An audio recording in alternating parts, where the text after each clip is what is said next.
L'orgueil, ça n'a rien de coupable. L'orgueil, c'est juste la recherche de ne pas annihiler le personnage fictif que nous avons construit. Voilà. C'est ça l'orgueil, c'est-à-dire chercher à ce que jamais le personnage fictif ne soit annihilé.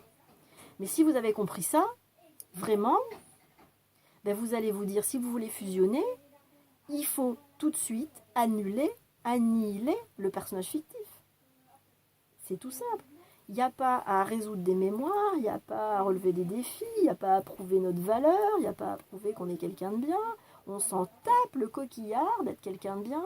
C'est mais rien à foutre. Rien à foutre. Dans Se raconter, je ne me souviendrai pas la phrase de Bernard, mais en gros, c'est à chaque fois que on se conforme au raisonnable de ce que les autres attendent de soi, on se trahit soi-même. C'est ça être quelqu'un de bien, se trahir soi-même. C'est-à-dire trahir l'esprit.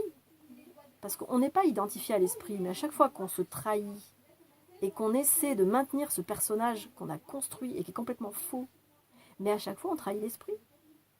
Ce qu'on est réellement en fait. Et là, du coup, switcher entre l'âme et l'esprit, ça devient très simple. Parce que si vous n'attendez pas que... Alors, déjà, si quelqu'un vient vous annihiler et vous prouver que vous valez rien, à la limite, vous lui dites, mais t'as absolument raison, ça me va très bien. Parce que je cherche pas à quoi que ce soit de ce genre. Bon, c'est pas facile. Hein. Je pense qu'au niveau de la 6e race, c'est là-dessus qu'on va avoir à bosser. C'est toutes les techniques, enfin, j'aime pas trop le mot technique, mais toutes les prises de conscience, toutes les présences d'esprit qu'on va pouvoir avoir petit à petit, grossir, qui feront qu'on se dira mais j'en ai rien à foutre de ne pas avoir de valeur.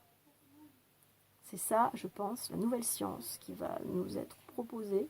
C'est, mais vraiment, mais complètement vivre sans la nécessité de maintenir le personnage alors qu'on sait très bien qu'il n'a pas à être maintenu.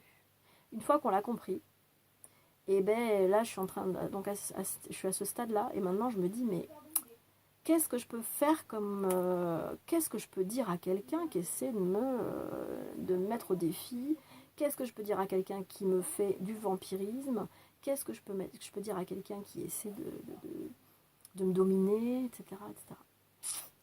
Parce qu'on ne connaît pas ça.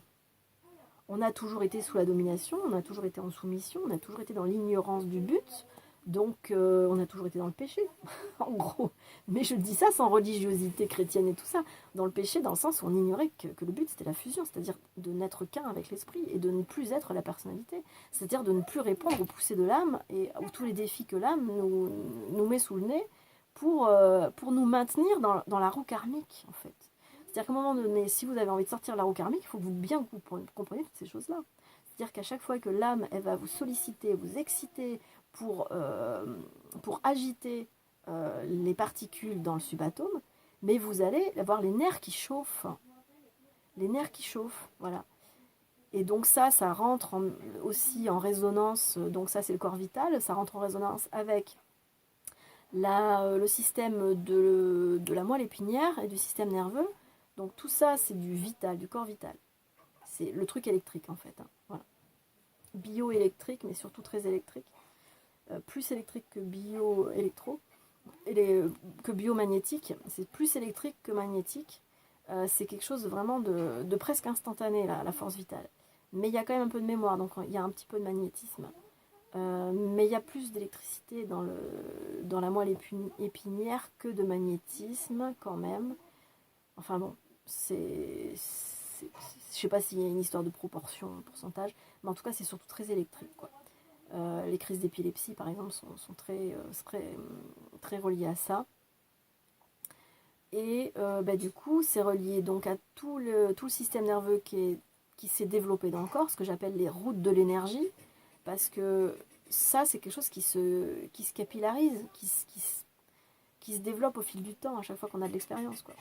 Donc là, je pense qu'il va y avoir... J'ai senti qu'il y a une coupure, là, qu'on va avoir une deuxième vidéo, là, mais je sais pas ce qu'il me fait. Je crois que vers 33, 36 minutes, il me fait un petit bins comme ça, le machin.